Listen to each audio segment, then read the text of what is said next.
So I'm on a trail right now, and it's a very mild, easy trail that we do a lot of video on, but I'm gonna make my way off of it because I actually don't want to be here. I only came here to start this video and get some shots of the car and then get back to the road.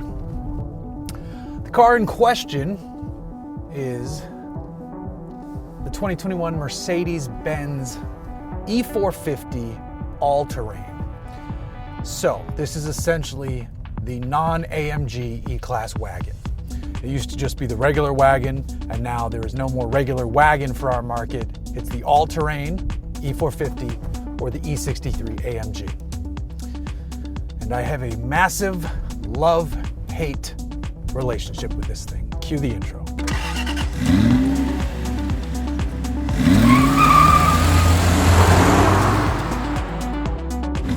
So what's the deal?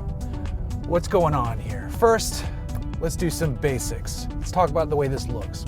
It looks pretty cool, all right? It's an E-Class wagon, and for the new model year, the E-Class in general got some updates. There's a new face to it. There's a couple bulges on the hood. The headlights and taillights are different, and the inside has been updated as well. The interior of this is gorgeous.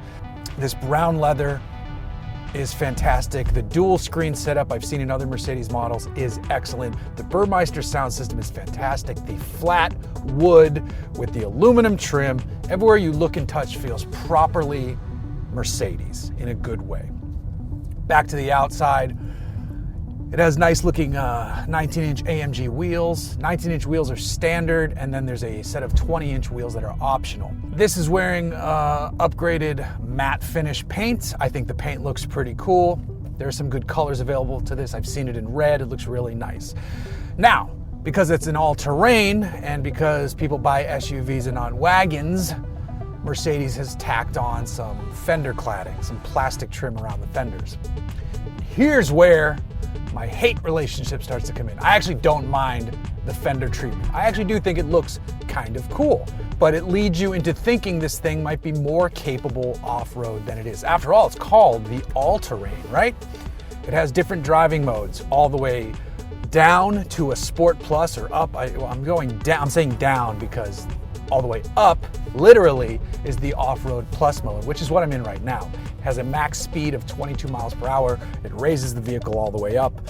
You can clear obstacles now, but you can't though. This has all-season Michelin primacies at all four corners, low-profile tires. It has a ground clearance of rounding up to 5.8 inches. It has what looks to be underbody protection that is plastic. It has paint that if you scratched it, you would cry on a trail because this paint must be impossible to fix. They're selling you the idea that this has SUV-like intentions. It has a really cool feature in, I have to be careful getting out of here so I don't bend these wheels. The gauge cluster, I actually really like this, and I leave it up even just driving on the road. There's like an inclinometer. You know, front and rear angle and side to side angle, yaw and roll, I guess you would say, pitch, yaw, roll, whatever. I really like that display. The display itself is great. The tech in this car is awesome. It has the updated, if you say, I don't want to say it, but it's like Siri. If you said hey and then Siri, it would do, but instead of replace Siri with Mercedes, and it has a digital assistant. So I just don't want it to turn on right now. Actually, we'll do it, fine. Hey, Mercedes. You could shut up.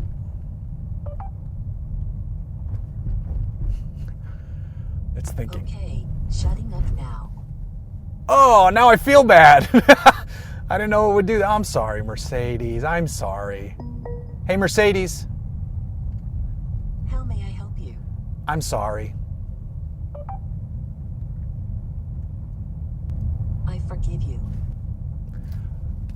Bless your heart, car.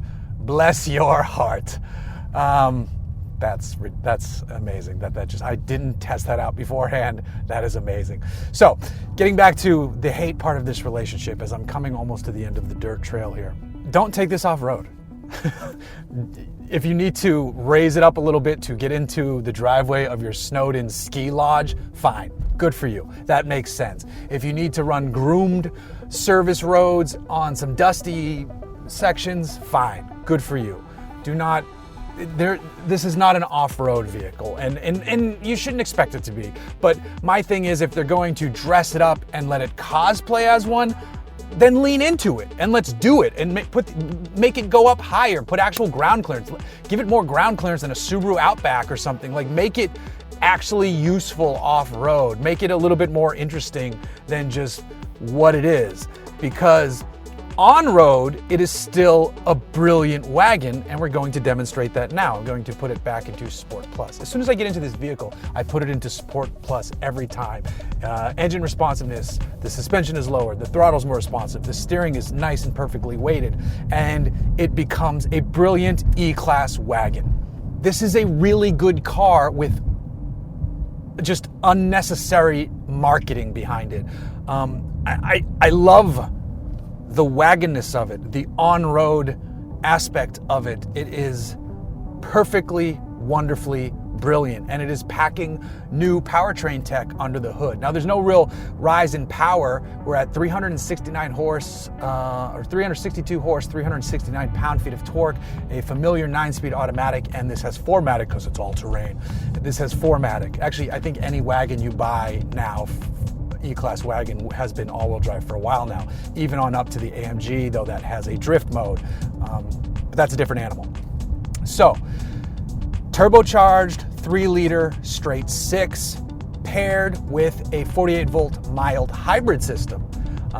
So you have the EQ boost technology, which means it can kind of turn itself off and glide at certain speeds. And the electronic tech spins the turbocharger up to get you on boost more quickly. It's not a hybrid, it is a mild hybrid, and the hybrid just makes for a smoother, better driving experience. The electrification part of it. But you're not going to be like driving along fully electric and stuff like that. It's just a mild hybrid in the background working to make this vehicle better on a daily basis. Now, in Sport Plus though, it's still a fucking E-Class wagon, and it is still fantastic on a curvy road. It picks up and goes wonderfully. The gearbox responds. You don't need to use the paddles in this because it's not a sports car, but it's comfortable at speed, and that makes you comfortable going fast. The brakes feel great because you're not really dealing with any regen system here because, again, it's not a full hybrid. It's just a 48-volt system, which is becoming more and more common these days, and Mercedes is using it to good effect. So that's why I'm sighing, because it doesn't need to be an all-terrain. Just make it an E450. Just get rid of the fenders, get rid of the off-road mode. It doesn't need any of that. It just doesn't need it. It's marketing to trick people into think they're buying like a squashed SUV. It's a wagon, and it is a good wagon, and E-Class wagon buyers know what they want. It's one of the most informed Mercedes customers in their whole family. They know what it is. They buy it for generations. They pass it down through their family members. They have them forever because they are well-built, wonderful machines. This car looks good. It feels good. It drives amazingly well. The tech is awesome. The seats are super comfortable. This one even has the third row, the 2 seats in the back, old school there. And as tested, it's expensive, but it's an E-Class wagon. The base price is $68. As tested, it's around $86. A lot of money for a car, but this is a well-built Mercedes. I mean, what are you expecting? It's under 90, so you should be happy at that point for a nice green Alpha.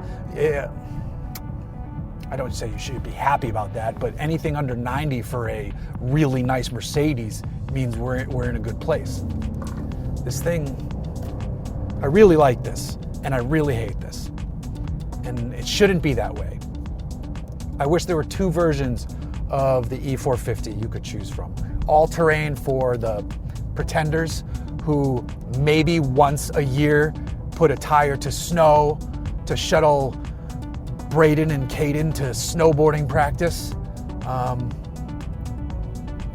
And then the rest of us who don't need the all-terrain and just know what it is and drive it well. I mean, if you want to go off-road and you still want a Mercedes and you can't afford a G-Class, the GLE is going to do as much off-roading as you're going to want to do if you're buying a Mercedes to go off-road anyway.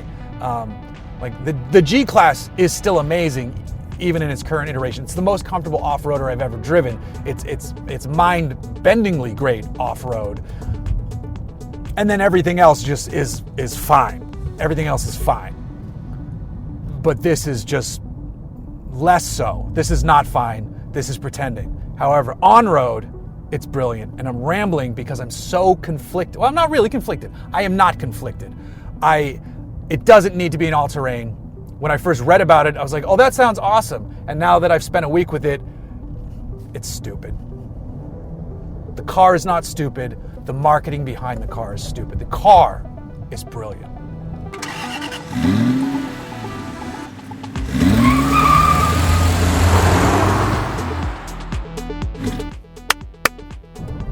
Again, minus the all-terrain bits. Dumb.